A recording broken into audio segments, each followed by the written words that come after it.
Welcome to the Waking Up Podcast. This is Sam Harris. Today I will be speaking with David Frum. David is a senior editor at The Atlantic magazine.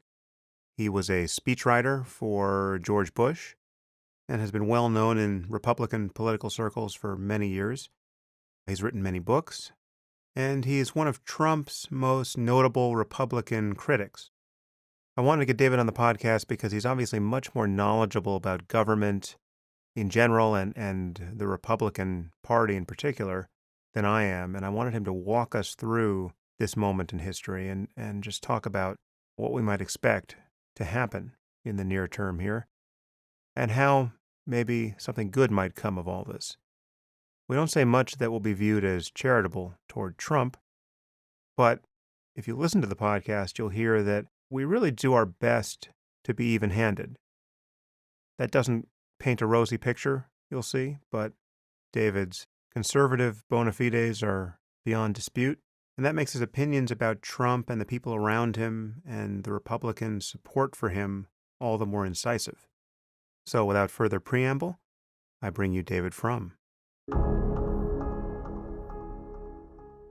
I am here with David Frum. David, thank you for coming on the podcast. What a pleasure to be here.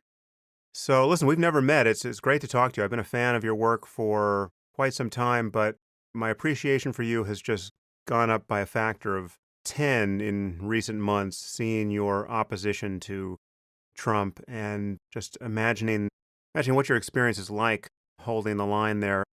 So I want to get into that. I want to talk about Trump, obviously, and the state of our country and the state of the media, but the challenge for us, given that we're going to agree so much about the problem here and given how much we each hate Trump, the challenge is really for us to say something that could conceivably persuade someone who doesn't already agree with us. I don't want us to just be indulging confirmation bias here or just rattling around our own echo chamber. I'd like us to be on our guard against exaggerating anything, and I really want us to say things about Trump and about the current situation that are as fully defended as possible. So with that in mind, let's just start with, can you summarize your political background and background as a writer so people who are less familiar with you can be up to speed? Sure, and those are great cautions, and thank you for the generous welcome. It's really wonderful of you to say that. I really appreciate it. And maybe to answer your question about not getting bottlenecked, maybe after I give that introduction, maybe the place to start is like I'm going to present some things where I think Donald Trump is saying some things that are worth hearing, some things that are true, and where he's maybe, if he's not right, he's on to something important. But here's my background. I was born and grew up in Canada, in Toronto. My mother was a quite well-known Canadian journalist, in fact, a very well-known Canadian journalist, a host of a radio show called As It Happens in the 1970s, and she went on to host a program called The Journal, which was the CBC's Canadian Broadcasting Corporation's main late-night face-to-face television talk show in the 1980s. She died in 1992, age 54. An extraordinary career and much missed, and a huge influence on me. I graduated from college in 1982. And I was very caught up in the politics of that time. The class of 1982 these are people who'd grown up during the chaos of the 1970s, caught up in the Reagan moment. And I think to this day, we are probably the most Republican-oriented cohort of people who are not absolutely old. And so that was a huge influence on me. I worked for many conservative magazines over the years, National Review. I was on the editorial page of the Wall Street Journal. I worked for conservative think tanks, the American Enterprise Institute and the Manhattan Institute. And to catch the story, I'll skip over most of the earlier parts, but to catch the story up into the more recent times, in 2001, I joined the staff of the George W. Bush White House. I worked as a speechwriter there for 2 years. After that, I departed and wrote some books. I wrote a history of the 1970s called How We Got Here. That was published just before I went into government. I wrote a memoir of my Bush time. I've written about 8 books altogether, including most recently a novel of all foolish things. I went to work from the Bush administration at the American Enterprise Institute, where I did a lot of work on the need to understand the consequences of the failure of economic expansion to pay off for middle-income people. I wrote a book about that was published in 2007. And I started a website on that subject called From Forum that flourished from about 2009 to 2012. I think I obviously overdid it because I got sacked by AEI in 2010 Hmm. for going a little too far. I was kind of disgruntled about that at the time, but in retrospect, I think if you drive through enough red lights, you can't be angry if the state trooper writes you a ticket. And have arrived at the Atlantic, where I'm senior editor. I've been working here since 2014, and I've written a number of articles on all of these various subjects and continue to write on the Atlantic website almost every day. You've done some amazing journalism there with respect to this current moment. There's one article that has got to be among the most viral in recent history from the Atlantic. The title is How to Build an Autocracy. So many people have been talking about that. I actually want to ask you about the good case to be made for Trump, if there is one, but let's hold off on that for a second. There's one sort of scene setting question that I'd like to ask you here, kind of a personal one, what your experience has been taking the stand that you have, because you're among the few really prominent conservatives who came out against Trump early and stayed against him. I put, Bill Kristol and David Brooks and I guess Bret Stephens of the Wall Street Journal in that category as well. I've heard from other conservatives who've taken similar positions that their experience has just been a nightmare. I'm wondering, have you had a rough go of it at all, or have you just come out of this unscathed? First, I can't complain compared to what anybody has to put up with in a genuinely unfree country. It's nothing. Second, I would say, you remember that saying, "If you want a friend in Washington, get a dog." Right. I have two. I have two dogs, so I got good friends. But more seriously, actually, I think I've gotten off quite lightly compared to some other people, and that was maybe due to the experience I mentioned in the setup bit, where I've been through this before. This happened. I went through this experience in a much more traumatic way between 2009 and 2010. And at that point, I was concerned that the then new Tea Party movement was way too radical, way too hot.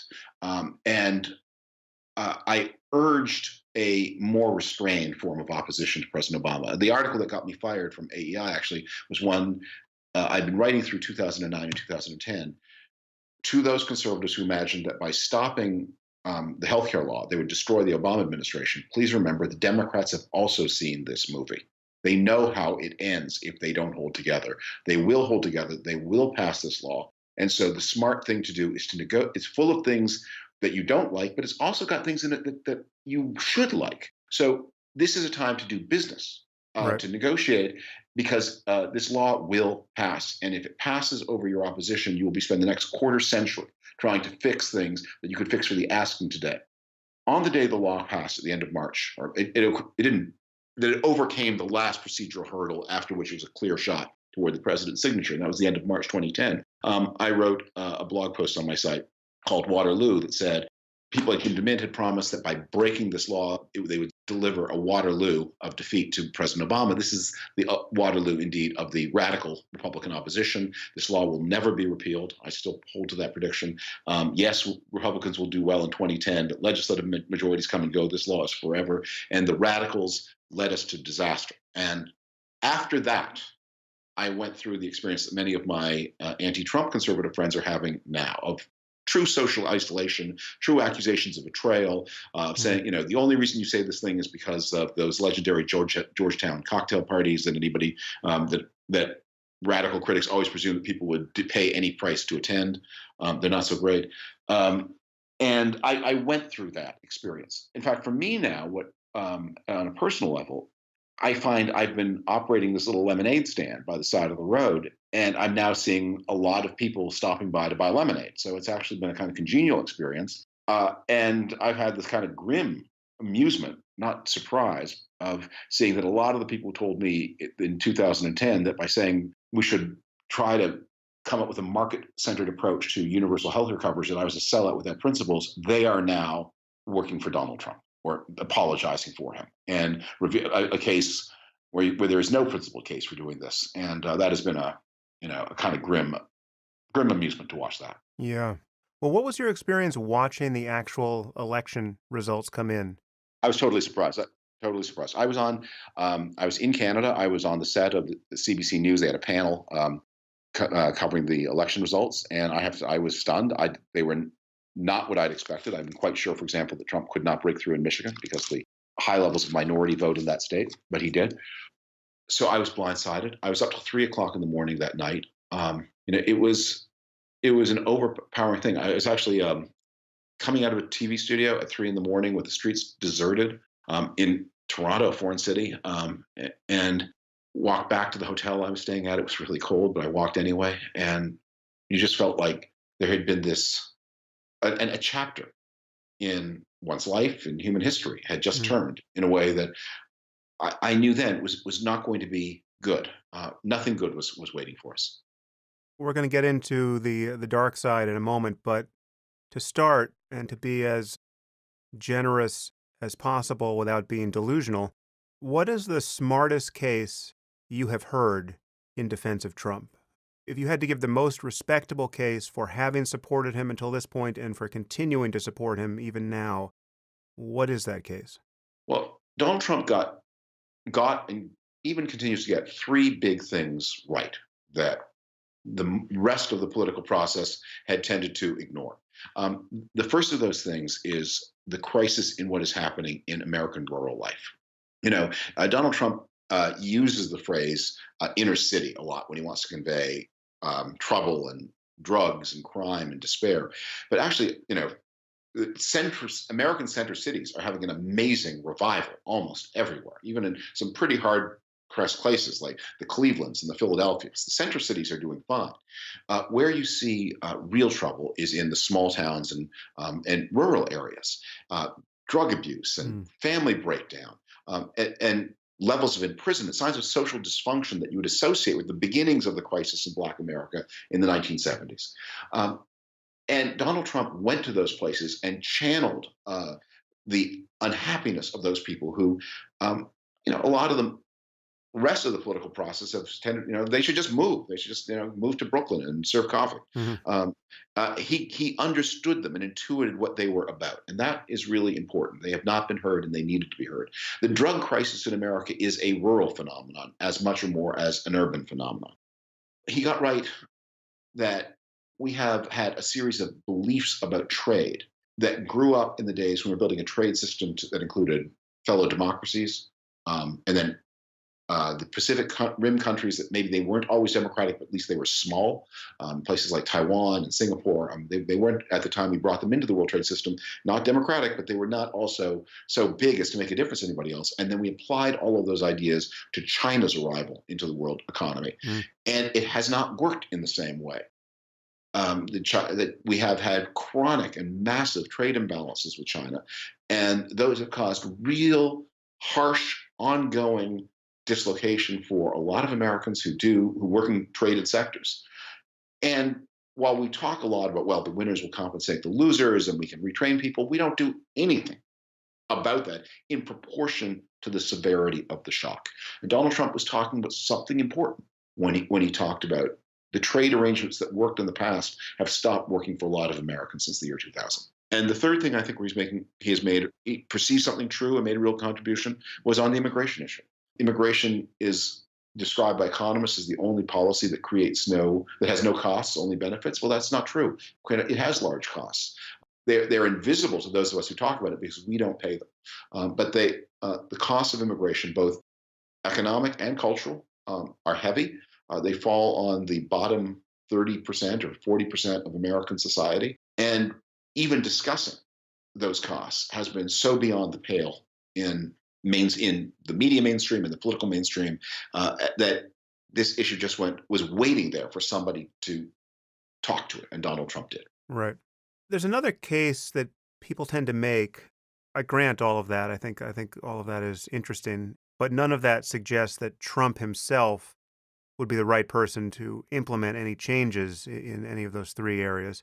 One argument I keep encountering from reasonably smart people or ostensibly smart people in defense of Trump, the man, really, and all of his erratic unprofessionalism, as was totally on display in his last press conference, people seem to think that there's something about him being a little nuts or seeming a little nuts, which in just a purely game theoretic way could turn out well for us, both domestically and as a matter of foreign policy. Domestically, we have just this ossified political system with vested interests and bureaucracy and deep state. And he is like a wrecking ball that is just swinging through that and clearing out the mess that it would take someone like Trump, perhaps someone as unhinged as Trump, someone as narcissistic as Trump, to do that dirty work.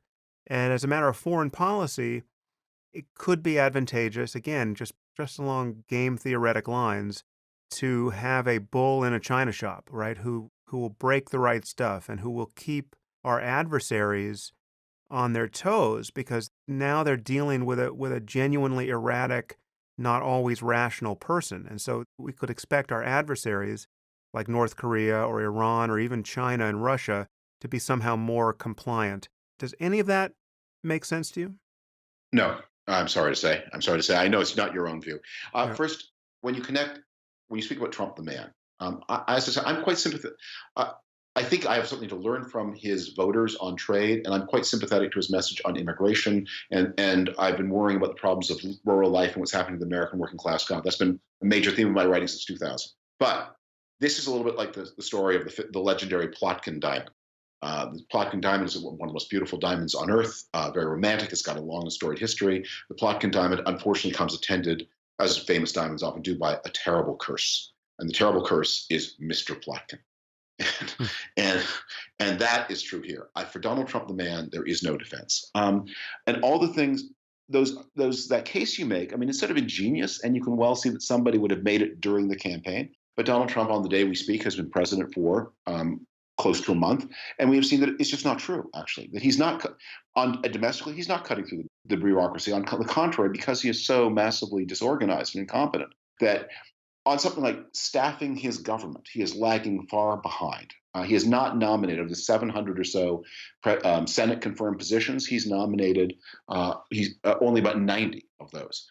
That has, if you're a Republican-leaning person who wants to get, say, a tax cut through Congress, that has really ominous potential, because if the Senate is not confirming people in January and February, that means it will be confirming them in April and May, by which time you should be passing major bills. The Senate's time is a very finite resource. And if the schedule gets clogged later because the president was too disorganized to get his appointments done early, then you're going to discover major parts of your legislative agenda fall apart. Abroad, it's even worse. The president of the United States has the power to end organized human life on this planet.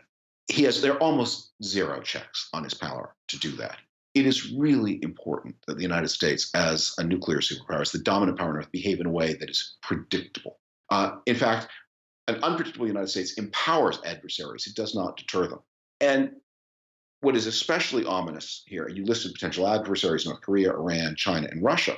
Well, one of those adversaries, Russia, has just graduated from the rank of adversary to something else that is really sinister. And that goes back again to the unpredictability of this government. I don't know what Russia is now. Is it quasi-ally? Is it Hmm. a patron? But it's got a power inside the US government that is unjustified and undisclosed and deeply ominous. And that too comes from Trump's erratic nature. So no, I think there is no, for him, I think the verdict is there's a dispute whether Warren Harding ever actually said these words, but words attributed to him on his deathbed, looking back on his presidency: "I'm unfit for this place and never should have come here." Mhm. That is going to be Donald Trump's epitaph, although he would lack the self-knowledge ever to pronounce that himself. Yeah, well, needless to say, I am deeply sympathetic with that summary of him.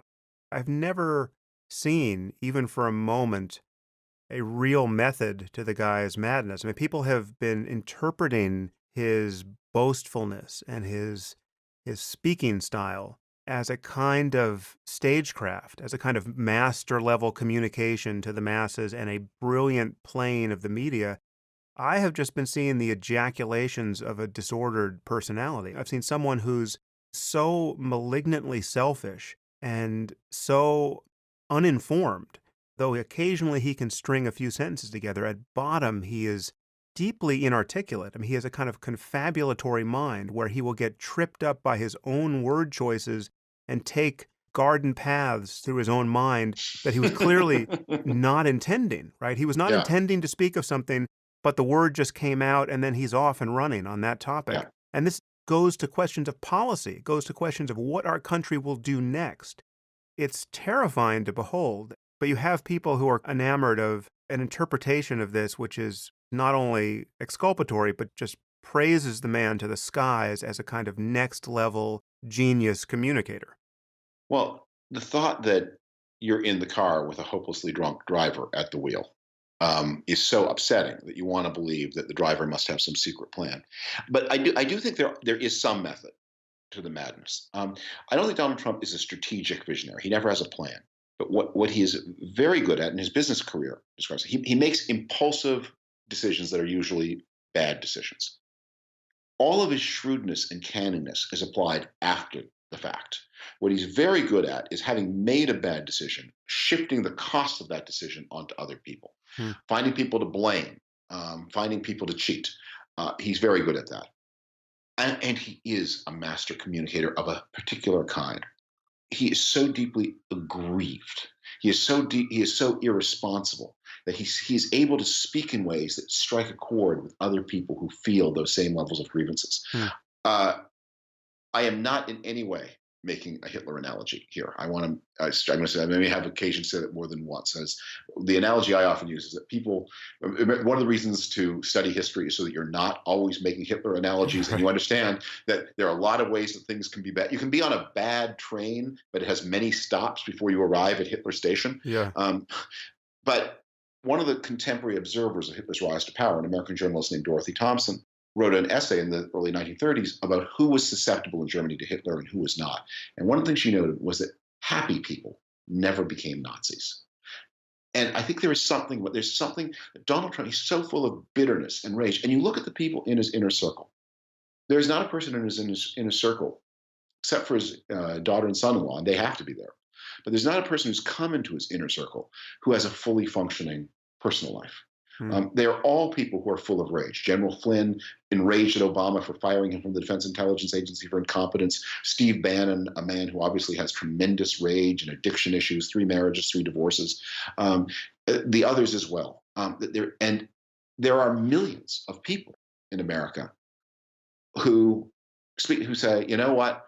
I am just delighted to see Donald Trump be rude to the snobs. I don't care what he's going to do to me. It'll be worth it. Right. Well, let's take a moment to talk about the Republicans for a second, because obviously they are shouldering a lot of the responsibility for what happens now. I'm by no means the first person to make this point, but I think it's very interesting and uncanny to consider what the world would be like if this situation were reversed. I mean, imagine if Clinton had won the presidency without winning the popular vote, and with evidence of assistance from Russia, right? The RNC had been hacked, and Clinton had delighted in this during the campaign, had even called for more hacking. And then, inexplicably, she had only positive things to say about Vladimir Putin, a thug who jails and even kills his political opponents. And let's say she's vastly wealthy, even more than she is, and yet known to have financial ties to Russia, right? And she's refused to release her tax returns, even though she promised to release them once her audit was over. But now as president, she's refusing. And she's appointed multiple people to her administration who have unusually deep connections to Russia, right? And then we learn that some of these people were in dialogue with Russian intelligence during the campaign, and that Russia was attempting to influence the election with a continuous stream of hacked leaks and state propaganda. So you have this just reverse picture with Clinton. Imagine how the Republicans, the party of Reagan, the party that won the Cold War, would have responded to this. Is it safe to say that we would be in a completely different situation with the Republicans just going berserk? Well, that's clear. That's clearly right. I mean, I have occasion to point out, Alger Hiss just had a lousy job at the Department of Agriculture, and that seemed like a big deal. An even more poignant comparison, though, is obviously, the Republicans would have the opposite position if they were in the opposite situation. How would the Democratic Party react? And if we had a Hillary Clinton in the situation, and what is striking is, I think they would be much less in lockstep with the President Clinton than Republicans are in lockstep with President Trump. And one of the ways to understand the Republican Party is to imagine, okay, well, if this were the Democratic Party, if this were Clinton presidency and why would the Democrats be less in lockstep than the Republicans are? And I'll point to a couple of reasons for that, and this is illuminating. The first and most important is Democrats get their information from a lot of different competing information sources. Yeah, there are a lot of rank and file Democrats who read Facebook and get sort of angry messages from Michael Moore. But the leadership of the Democratic Party really is influenced by the New York Times and the Washington Post, and is much more influenced by those things than it is by even its favorite talkers, people like Rachel Maddow. Maddow's obviously very important, but she is not the sun and moon of Democratic communications. There are ways by which unwelcome information can penetrate the consciousness, not just of leaders, but of the rank and file, and be important. People can say, wait a minute, our party leader is doing things that are risky and dangerous and unacceptable. Even if Maddow denies it, the New York Times is reporting on it. So that's one difference. The second is that the Democratic Party, because it is a coalition of many different kinds of groups, it's just always more fractious, right? The Democratic Party is the party of the country's most recent immigrants, of African Americans, but also college professors, and also of Silicon Valley and New York hedge fundies. There are so many internal important cultural differences. And the last is that the Democratic Party has built party structures that are less hierarchical. There are places to stand. So Hillary Clinton and Bernie Sanders can battle it out to the end. And each of them continues to draw important resources from important different parts of the Democratic Party. There's no way that one of them can turn off the resource flow to the other.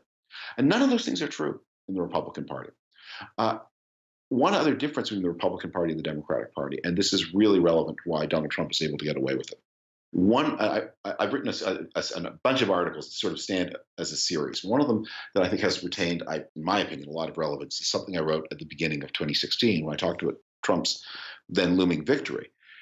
That one of the big reveals of this cycle was how much the Republican rank and file hated its traditionally constituted leadership, and that the situation was just ripe for a disruptive agent to break the connection between the party rank and file and even the party donors and the congressional and state leadership. And that is what Donald Trump has done. He has now got a direct connection with the base in a way that frightens a person like Paul Ryan, and also makes Paul Ryan realize the only way Paul Ryan can achieve his agenda is by subordinating himself to Donald Trump, not by challenging him. I think Ryan is an interesting lens through which to look at this. So do you think that is what explains the reticence of Ryan at this point? Just the fact that he realizes that Trump has a hold of the base and his political future is more or less entirely dependent on not pissing off Trump's base?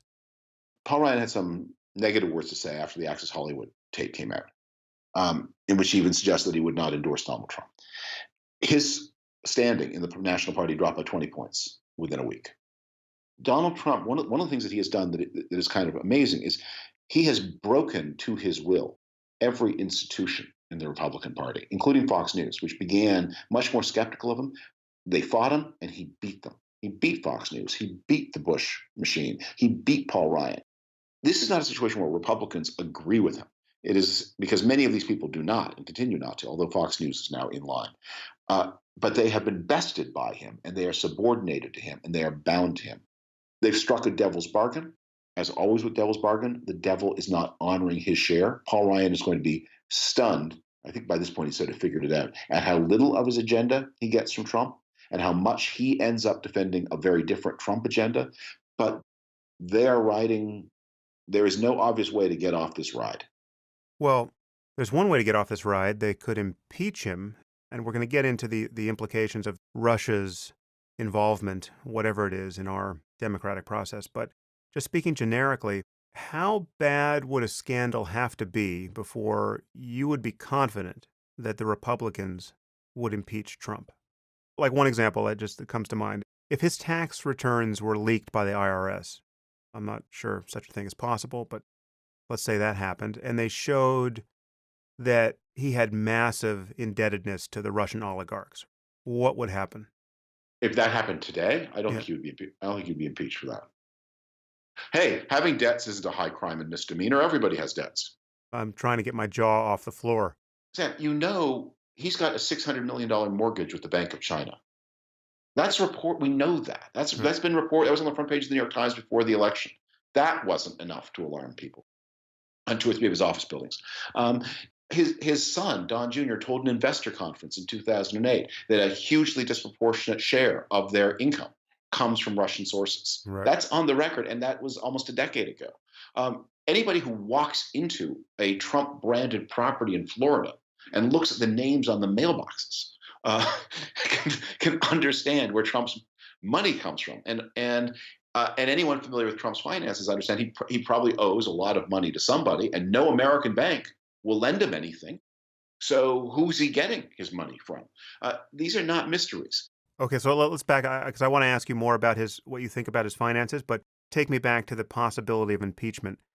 What could do it? I mean, do you have to find a severed head in his gym bag? I mean, what could Trump do? I could imagine he could have a press conference so erratic where everyone would have to admit that we are now being ruled by a madman. We just had one of those. He takes down his pants at the next press conference, right? And calls everyone cucks. That's refreshing. That kind of straight speech is refreshing. The American people, Sam, they voted for authenticity, and Donald Trump gave them authenticity. It's just you inside the Beltway people who live on the Pacific Ocean, you inside the Beltway people don't understand this. The charm of a pantsless president. Exactly. I mean, in Toledo, Ohio, people take their pants. People are lucky to have pants. All of you with pants, you elitists. Look, these are political decisions. So long as that core base adheres to Trump. So long as Fox News finds it is a better marketing decision to be pumping out pro Trump messaging than to question him, the party will, however unhappily, hold together. And so long as it has a majority in Congress, in both houses of Congress, he will not be removed. Here's one of the things, and I think in a way this is too early. I don't want to make this your podcast, but I think people are looking for some kind of external solution where the Trump presidency goes away on its own. Something happens to save us from this situation. And one of my big messages to people, it's the message at the end of my Atlantic article, is no one is going to help you. You have to do it. There is not going to be an impeachment. There's not going to be a 25th Amendment process. The Republicans in Congress are not going to spontaneously come to their senses. All the things you want them to know, they know. They've had private meetings with him. They know how crazy he is. And if they don't know how crooked he is, they have a pretty good idea. The line I keep using about Donald Trump is while there are many secrets about the Trump presidency, there are no mysteries. Mm. Everything you need to know, you know. Many things you'd like to know, you don't know. But the things you need to know, you know all of them. You know he's a crook. You know he is beholden to the Russians in ways he shouldn't be. You know he's surrounded himself with people who have no business being in government at all. And you know Paul Manafort has worked for the past 15 years with the Russian secret police to pillage the people of Ukraine, and he made tens of millions of dollars for himself in the process. All those things you know. You may not know exactly to whom Donald Trump has debts and how much. You may not know whether he's bound to Vladimir Putin by blackmail or by hope of bigger financial gains or by a genuine spirit of admiration or by ideological. There are things you don't know, but the stories all know. So if you want to do something about this, it's up to you. And when I say you, I mean the people who are listening, and it's up to me. I mean, we have to act. I think Donald Trump is in many ways God's judgment on us. Sorry, that's a forbidden word on this program. I beg your pardon. Not at all. I can take it in the spirit intended. But is a judgment on us for not being better citizens. And if we not being better consumers of information, not being more committed to the political process, not working harder to persuade friends and neighbors, it's sometimes, I mean, I say this of myself too, that, to overcome your normal, to recognize the unique event where you have to overcome a lot of your normal political impulses. And if we're going to defend the country and the Constitution, we have to be better citizens. And no one else is going to do that for us.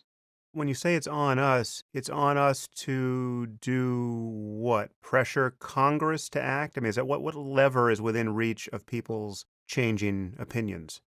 I advocate infinite effort on behalf of very finite goals. I think people who are alarmed by Donald Trump need to focus on one or at most two things they want from him. And my recommendations are a law requiring the Secretary of the Treasury to release the tax returns of any major party candidate for president, and of course the sitting president and vice president every year. And second, we need an independent inquiry with full massive subpoena powers to get to the bottom of the Trump-Russia connection. Let's do those two things, and everyone should be talking to their member of Congress, their senator, all the time about those two things. And I'm not telling you that if you're like a anti-gun person or a pro-choice person, you forget the rest of your politics. But I think the Women's March on Washington that happened just after the inaugural, although inspiring in many ways, was an example of how things are not done right. Those people had a lot of too many demands and too many people they would not stand on the same platform with. If you're serious about containing Trump, you have to be there with Second Amendment people for the release of the tax returns. You have to be there with pro-life people for the release of the tax returns. The model here is mothers against drunk driving. If you're against drunk driving, they worked with you. Didn't matter what else you thought. You didn't even have to be a mother. Yeah. But you think that nothing in the tax returns could be so disqualifying as to affect his impeachment? I think nothing in the tax returns will, if they were somehow leaked tomorrow, would in themselves drive the Republicans to vote for impeachment. But here's what would happen. Here's what I do think. First, if there were the votes in Congress to pass the law I'm talking about, I think you discover that Donald Health Trump would take a sudden turn for the worse. He would discover that his health did not allow him to continue to serve in this office. Are tax returns really sufficient? Wouldn't we need like a full forensic audit of his and his family's finances? You might, but here's why I think the tax returns would tell you a lot. And one of the things when you asked me my biography, one of the things, there's another aspect of my life that is maybe relevant here, which is I have been for a time. I've worked in the real estate industry, and that's what I spent a lot of time doing between 2010 and 2016. And so I understand a little bit. Real estate finance does tend to show up in your personal tax returns. Your partnership, because what you want to do is you want to have a lot of these losses flow from the corporate side into your personal side. Remember, Donald Trump has that big $900 million or so tax loss that he took in, and he's continuing to offset personal income taxes against that tax loss. And that means that must mean, or it suggests it means that he's organized his affairs so that he is declaring partnership income and royalty income in the same places that he's taking these losses. And since the losses are on the personal return, therefore that's where those other income sources must be. And then and you have to do disclosures. By the way, another thing you're required to do on your income tax return is disclose any foreign bank account you have, over $10,000. So anywhere where he would have money, that would be in an annex. Now he may not have disclosed it, but then that would also be trouble. So I think we would learn a lot. You wouldn't necessarily learn the identity of all of his partners, and you wouldn't learn. And one of the things you have to do is not only declare how much money you have in a foreign bank account, but the maximum amount of money you had at any point in that year. When you talk about leaking the returns, I don't think the IRS would ever do that, and nor should they, of course. Right. But the one little glimmer, the reason we know about the $900 million loss is that somebody leaked his, I forget now what year it was, I think 1994, New York State income tax return. And what was interesting to me about that is it turns out leaking a federal income tax return, however it comes into your possession, even if you find it in the street, is a major crime for whoever released it. But it turns out that in New York, releasing a state tax return is not such a major crime. So whoever had access to that account, whether it was an attorney or an accountant or somebody else, or an attorney and accountant for Donald Trump's ex-wife, Marla Maples, who co-signed that return, they had the wit to know that releasing the New York State passage would tell you many of the things you needed to know about the federal taxes, but with much less legal liability. And there may be somebody out there waiting the moment to do that thing again. I'm sort of amazed, I mean, maybe I'm naive here, but I've been amazed that no business journalist has won his Pulitzer Prize by getting to the bottom of Trump's finances during the campaign. And it always seemed like he was very likely exaggerating his wealth by maybe even a factor of 10. Tim O'Brien, who was editor-in-chief of Bloomberg News, wrote a big book about Trump's finances about a dozen years ago and was sued. Trump lost, and in the course of the lawsuit, O'Brien did discovery and learned a lot about Trump's tax returns. As part of the settlement process, he signed they sealed the record and he signed a non-disclosure agreement, and so there are things he can't say. But Tim O'Brien has always been sort of like rolling his eyes and moving his shoulder blades as if to indicate, oh, if you knew what I knew. Uh, Donald Trump has always been like one step ahead of the bailiffs. Although that's about to change. He's now whatever he was on the day before election day. I think he's already a substantially richer man than he was then, and he and his immediate family. And there are no disclosures on, of course, on immediate presidential relatives. By not taking a salary in the executive branch, Jared Kushner has defeated a lot of other federal disclosure rules. They're about to become very, very seriously rich, post-Soviet style rich. That's the irony. He's about to become as rich as he's always lied about being. Perhaps just take a moment to paint a picture of what that's like. How can Trump and the family enrich themselves as a result of being in power? Oh, so many ways, and many of them improper, but not illegal. For example, somebody is building right now a shopping mall in Malaysia, and they decide they want the Trump organization to have a role, and that they're so happy to have the Trump organization there that they ask for no money down. And what we'll do is we'll give you a 25% share of the profits. You pay out your nominal share of the investment from the profits when they arrive. Everything after that is yours to keep. We would never even know such a thing happened. Hmm. And that would probably, unless you can demonstrate that there's a strict quid pro quo bribe, it's not clear that any of that would be illegal. The United States now has one of the loosest bribery laws in the developed world, especially those after. You may remember the trial of Virginia Governor Bob McDonnell. No, but I won't hold that against you. Okay, well, this is the story starts boring, but it gets good. I promise. So McDonnell was the governor of Virginia. He had a patron who gave him and his wife a couple $100,000 of various kinds of benefits: cash, fancy clothes, fancy watches. And McDonnell, and then he.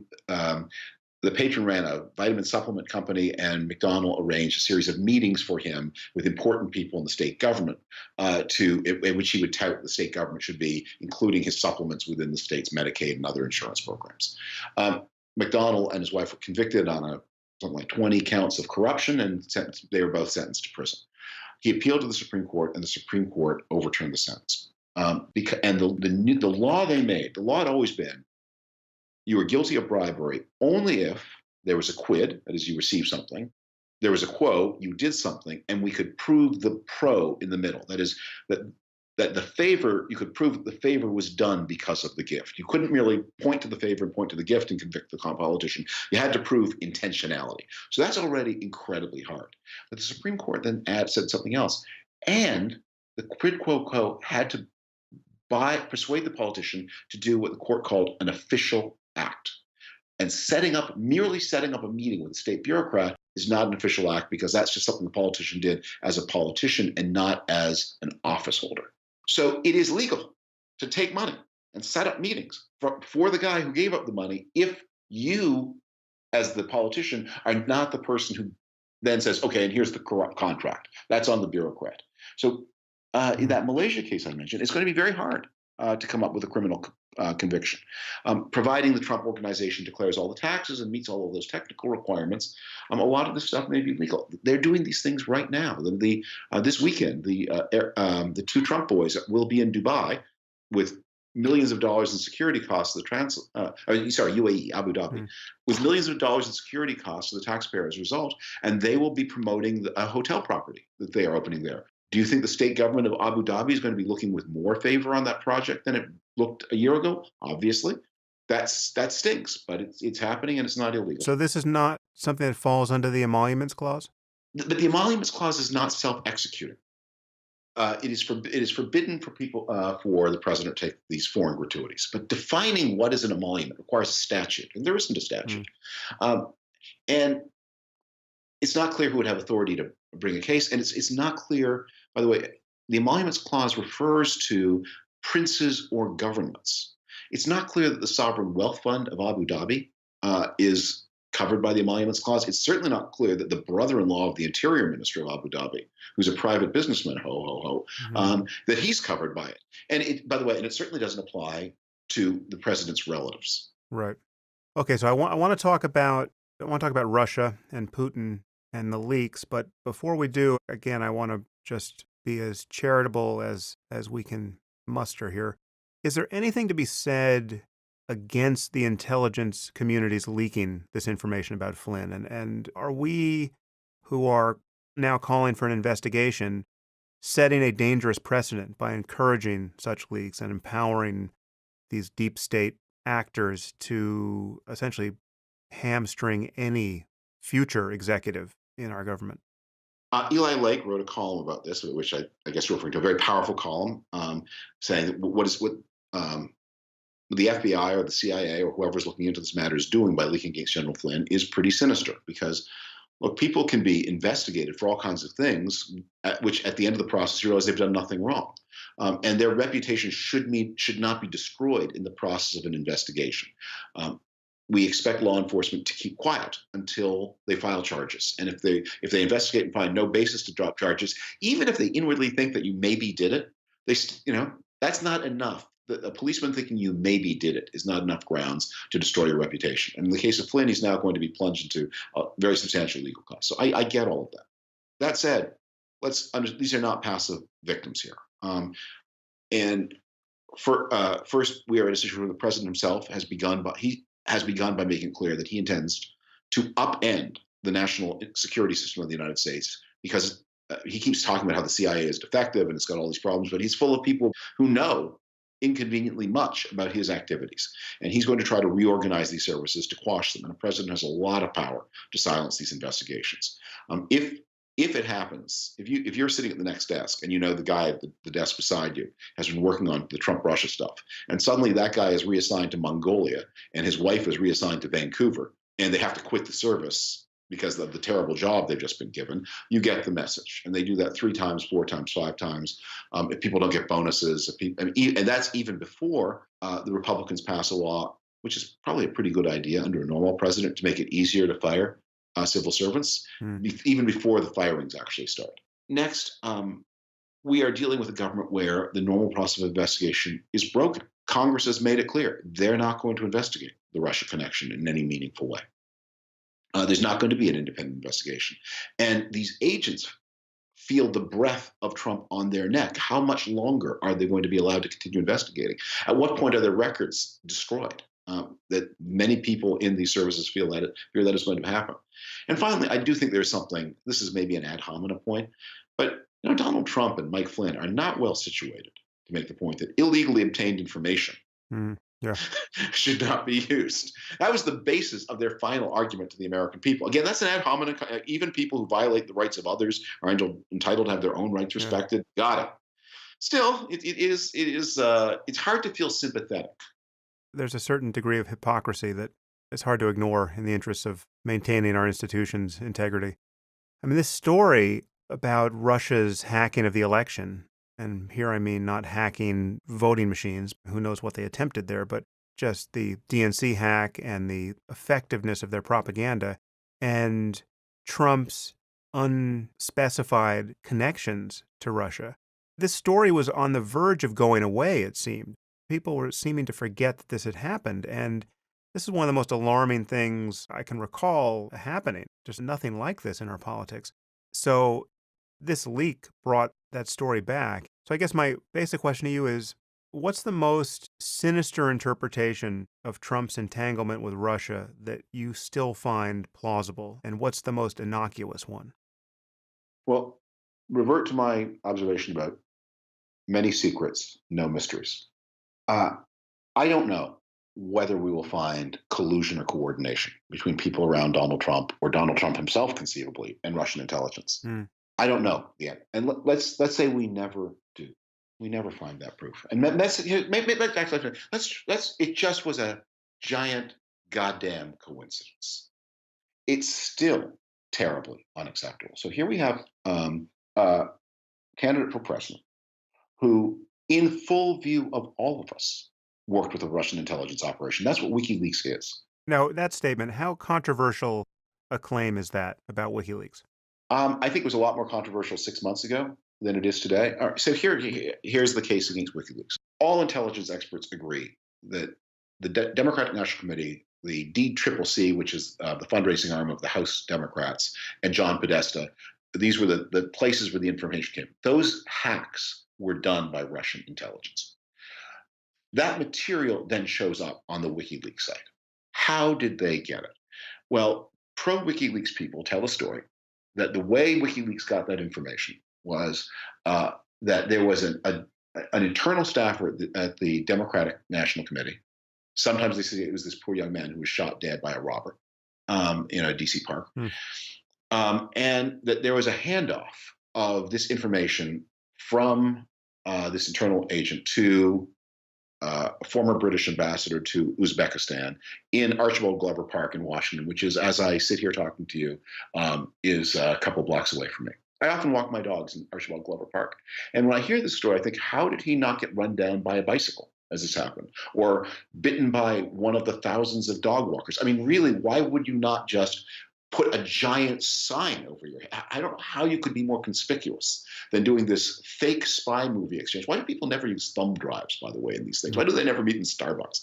Now, the story told to create a possibility of an innocent, of a non-Russian intelligence. They're so crazy, these stories, that anyway, we know who did the burglary, and we know that the necklace is in your shop window.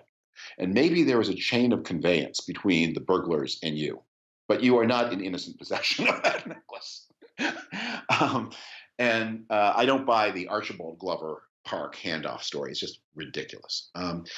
Okay, so and we also know that WikiLeaks, there's a long pattern where WikiLeaks presents information that is convenient and useful to the Russian state. And what we also know is that they have whenever there is any pressure on Donald Trump, they go berserk.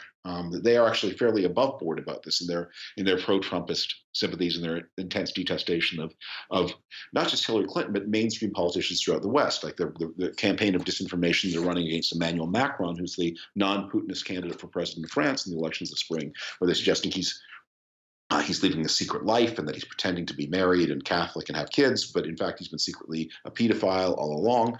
Anyway, so that all happened. So Trump praising WikiLeaks and urging the Russians to hack Hillary Clinton's emails more, and not speaking up on behalf of Americans whose rights were being violated by a foreign intelligence espionage operation. That all happened on television. We all saw that.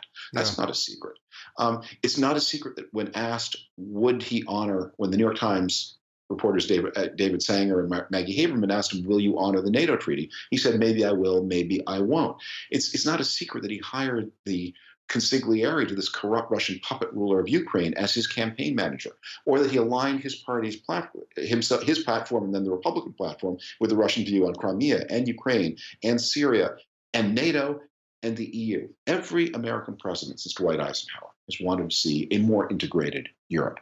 Every American president since Britain joined in the 1970s, beginning with Gerald Ford, has wanted to see Britain in the EU. These are 40 years and 60 years of consistent American foreign policy. And Donald Trump dropped them to adopt the pro-Putin line. Is he being blackmailed? Is he infatuated? Is he beholden? I don't know. I just see what he's doing. I don't need to know the answer why. I mean, it's interesting. I'd like to know it, but I can see what he's doing. He is the central Soviet first and not Russian later foreign policy project. Their highest paramount foreign policy strategic goal has been to sever the bond between the United States and Germany. If they could ever do that, they've been trying to do that since 1946. If they could ever do that, their power in Europe would be reestablished again. They have failed at every turn from 1946. And now Donald Trump's campaign is making the relationship with Germany their target and aggressively attacking German interests and German values again and again and again, and gleefully celebrating the breakup of the EU and the exit of France from the EU, which would be a catastrophe for Germany. If the Russians had written out a to-do list for a president of the United States, that president would do everything Donald Trump has done, and in the same order. It's strangely disempowering to realize that all the necessary bad news is in plain sight, because it was in plain sight during the campaign and he still got elected and he still got supported by people like Paul Ryan. Rather than say something reasonable about Putin, he did nothing but praise him. Rather than say something reasonable and responsible about the hacking of his opponent, he celebrated it. And it just leaves us in a situation where there's less of a basis to hope that the Republicans will pull the brakes on him at any point. I have a couple of questions from Twitter here that I just want to kind of rapid fire questions. And then I want to just, as a final topic, talk to you about journalism and the state of the media and the fake news problem. But this is from Twitter now. Who would you like to see run against Trump in 4 years? Well, I would love to see an internal Republican Party uh, primary challenge to him that was successful. I think that could come from a number of our new governors elected in the past couple of cycles. We have an amazing Republican governor in Missouri. He just elected there. He's in his first month as governor. He's totally focused on Missouri stuff. Eric Greitens. I think he's reform minded. He's vigorous. It sounds like a joke. He's a not only a Navy SEAL, not only a Rhodes Scholar, but a Jewish Navy SEAL and Rhodes Scholar. So I know that sounds like a knock knock joke, but it really happened. I did not know they made Jewish Navy SEALs. Rhodes, yes, exactly. But they did. And and he's a wonderful writer. He wrote a wonderful book about a very winning book about his experience of surviving the Navy SEAL course. Um, uh, people like that. If there isn't a primary challenge, I have to say. Obviously, I would like if the Democrat that would put me in a position of having to vote for a Democrat for the second time in my life, which will be uncomfortable for me. In that case, I would like somebody who is as much a national security Democrat, a business-oriented Democrat, a keep the taxes and spending not too berserk and the political correctness not too crazy kind of Democrat. I don't know if they're still making those Democrats, and I don't know if 4 years from now they will be still making those Democrats. But the closer the Democratic nominee looks to Bob Rubin, the happier I'll be. Yeah, this is my concern. You've just alluded to my concern about the Democratic and the liberal response to Trump. I just see that Trump is bringing out the worst in the left. We're seeing this swing into identity politics, and it's amplifying everything that was guaranteed to lose against him the first time around. Do you think the Democrats can regroup here and become more centrist and sane on these issues? I am still look. I think the future here is still so plastic, so moldable that I don't like to be in the prediction business. What I want to do, I want to be in the action business. Hmm. And so I am working for supporting independent-minded Republicans in Congress in the next 2 years. After that, if there's any plausible person in the Republican Party who will make a primary challenge to Donald Trump, I will, including if I disagree with him about almost. If Ted Cruz does it, I will be knocking on doors for Ted Cruz. And somebody I would not normally support for president, but I would rather see Ted Cruz as president than Donald Trump. Ted Cruz I don't think he'll get us into a nuclear war by accident. Yeah. That's a low bar. Yes, it's a very low bar. But I'll you take. I think one of my personal rules for the next 4 years is don't be so fussy. Don't be so fussy. Take what you can get. And if there is no primary challenge, look, I'd rather see Bernie Sanders be president than Donald Trump. I mean, as crazy as he is, I think he's not a crook. Yeah. Okay, more Twitter. If Trump's infrastructure spending creates jobs, how do we prevent it from bolstering his authoritarian agenda? That's the opening paragraph of the article I wrote for The Atlantic. One of the things, there are two misconceptions. I talked earlier in the program about don't think he's going to go away on his own. Don't think that in this clash between Donald Trump and the FBI, CIA, that the president must lose and the so-called deep state, which isn't that deep, must win. The president has a lot of power over them. And second, don't think he will be as unpopular 9 months from now as he is today. Because if you get some kind of tax cut, if you get deficits, if you get fiscal stimulus, if you have an infrastructure program of some kind, and if you have some immigration restriction that strengthens wages at a time when the economy is growing, he may turn out to be a pretty popular president, at least popular enough. You just need to get to 50%. This is not like the olden days when you got north of if a president can get to 50% approval rating, that president is probably heading to reelection. Okay, final Twitter question that is seemingly from left field. I guess there's a point of contact here, but I want to know your opinion on this. What's your position on Edward Snowden? No, I think he should be in prison. Yeah, I mean, I don't know. I don't know at what point in the process he became a tool of the Russians, whether he be at the beginning, the middle, or the end when he got asylum in Russia. But I know he has betrayed important American national security secrets. He has an excuse, as people who do those things always do. If you've got If you think that you've caught your government doing something illegal, you should put that information in the New York Times, not in the hands of Russian intelligence, and then you should stay home and defend yourself in court and prove to the country that you were right and the government was wrong. But if you give the material to the Russian state and take refuge in the Russian state, I have not a tingle of sympathy for anything you did, no matter how justifiable you claim it was. Needless to say, that only strengthened your conservative bona fides with our audience, which makes everything you've said about Trump and the Republicans all the more poignant. Let's just take a few minutes to talk about what's happened to journalism and how we fix it. Because I guess let's take this from the side of a rosy future. If I told you that over the next 10 years, we ushered in the golden age of journalism and that social media became an unambiguous force for good, and we just solved all these problems of fake news and misaligned incentives, and we had a truly healthy media landscape. How did we get there? Well, I think there are some grounds to hope that we will see some kind of renewal of national spirit because of the Trump presidency. I think that really is a possible thing. I see little spring buds everywhere around me. If you work for a mainstream media company like the Atlantic, we have never had more readership than we've had in the past few weeks. And not only readership, we've had a surge in subscriptions. People suddenly want to pay for journalism. They understand that if you don't pay for it, you get RT and InfoWars. Yeah.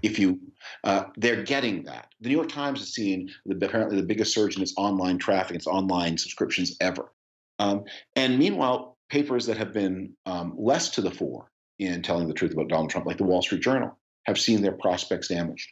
The market is saying we want truth and will pay for it. Now, there are limits here, but because remember, most people do get their news from Facebook. Facebook is the biggest and most important media company in America. And Fox News is going from strength to strength. And I think that's an unfortunate development. But I also see a real rise in civic engagement. You see these people who are coming to the town halls. That is tremendously inspiring. That's how you hold the authorities accountable. Go to their town halls, confront your congressman, and be respectful and responsible, but be firm. He works for you, after all. She works for you. So that's the scenario: is that this becomes a season of political engagement.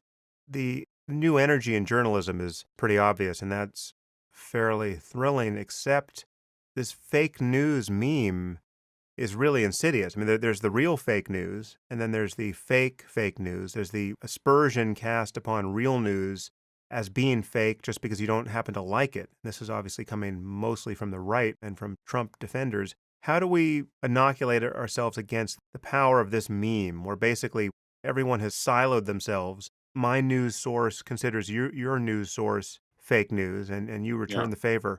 It should just be obvious that when the New York Times commits an error and corrects it, that does not vitiate the integrity of the New York Times for all time, and that certainly doesn't put it on all fours with some blog that is just manufacturing fake news. And yet that seems to be what has happened. There are people who just will not trust anything in the mainstream media now. What do we do with that? Good journalists make mistakes for the same reason that good scientists often get things wrong. The truth-seeking process, and you've written about this, the truth-seeking process is not one where you start, if you knew it already, you wouldn't need to go seek it. It is a process of hypothesis, of checks, of errors, and of correction. And the corrections are as integral to the process as any other part of it. And that's the difference between, and of course, and we all have our biases. The New York Times certainly has a lot of biases both in terms of what they select. I think in retrospect, people will look back on the New York Times coverage in 2016 and would say, in the face of this slow-moving catastrophe that was what Donald Trump was about to move to America, did you really have to print 80 articles or whatever it was about transgender rights? That was that was your news. That was your great crusading cause in the year 2016. You joking? They have biases and imperfections and flaws, but they're in a different business from the deliberate production of propaganda, which is the Fox News business, or the construction actually of lies in order to have political effect, which is what RT does. And those are differences. How do we get past that? Your question contained the answer, which is we wish it were true that the reason that we are polarized in our opinions is because we have different facts, and if we'd only somehow agree on the facts, we'd have the same opinions. As you know, that you frame this, in my opinion, exactly correctly. We start with the different points of view, and then we go find the different facts to support our point of view. So the answer to this problem about media is embedded in an answer to our society, that we have to find some ways to make American society more cohesive. And I have my thoughts about that. They're probably somewhat different from your thoughts, but a more effective and cohesive society in which more people feel they are full participants will be, I think, less vulnerable to this kind of disinformation. So when you say your thoughts are different from mine, you picture some significant role for religion here to bring people together? Religious institutions are important. I think a slowdown in the rate of immigration is important. We have to be, I think, that as society becomes more diverse, it becomes less mutually trusting. Think that politics comes to feel more and more like a zero-sum game. Mm. I think we need to see an acceleration of economic growth. We need to be much more clear-minded about the fact that if your town is slowly dying, you're going to have to leave it. We are not that the people must move to the jobs, not the jobs to the people. Mm. This has nothing to do with Trump. We just have the basic fact that technological progress is of necessity replacing human labor, and the labor is not coming back. Those coal mining jobs are not going to come back, and Yeah. the auto working jobs are not going to come back when auto workers get replaced by robots. We just have to deal with all of the casualties of that progress head on. Retraining for a 55-year-old auto worker, that auto worker is not going to be the next software engineer at Facebook, right? So we need a social safety net and kind of a new ethic of absorbing the consequences of bad luck better than we do. Well, this takes us very far off topic, but Yeah. some of the answers to this are contained on the left. We do need a more universal and more national system of health coverage. That people should not be, if they should not be trapped in a town because if they move to a place where there's more work, they have to worry that their health coverage will be lost. But some things are hard teachings, like we really need to take another look at this disability system. Which is turned into de facto income supplements for people who've been made jobless, redundant by technological change. And I sympathize with the judges. I mean, you sit in that chair and you see 20 cases a day of men who are genuinely hurt or injured, who could work, but who don't have the skills to work, and who, if you don't give them this disability pension, are eligible for virtually nothing. So the judge cracks and starts giving people disability, but those lock them in their places where they live. I'm a big defender of the pharmaceutical industry, otherwise known as the people who are curing cancer. But their role in the distribution of these opioid painkillers is not innocent, and we need again to read. And I'll tell you, I think we all have one of the tests of our intellectual vitality is our willingness to let things that bother us more change our views about things that bother us less. I have always been, for example, I've been very much a hardliner on the marijuana question. But I've had to consider, if people have mild recurring pain and they're going to be addicted to something, probably is better that they use marijuana than opioids. And so that's part of my, those are some of the sort of the new doors. But if I talked before about Donald Trump as a challenge to our citizenship, it's a challenge to the frozenness of our political discussions, that we have these real problems and we have these stagnant Republican and Democratic parties frozen in the politics of the 80s, and the Republicans are somewhat worse, but the Democrats are only slightly better. And it created the readiness for this agent of destruction. Yeah. Well, it's a pleasure to begin the process of digging out with you, and you are very much a man who is meeting his moment. It's wonderful to see you on Twitter. I recommend that all of our listeners follow you on Twitter. You are just a fount of good information and appropriate ire on the topic of what's happening in Washington right now. So please keep it up, David.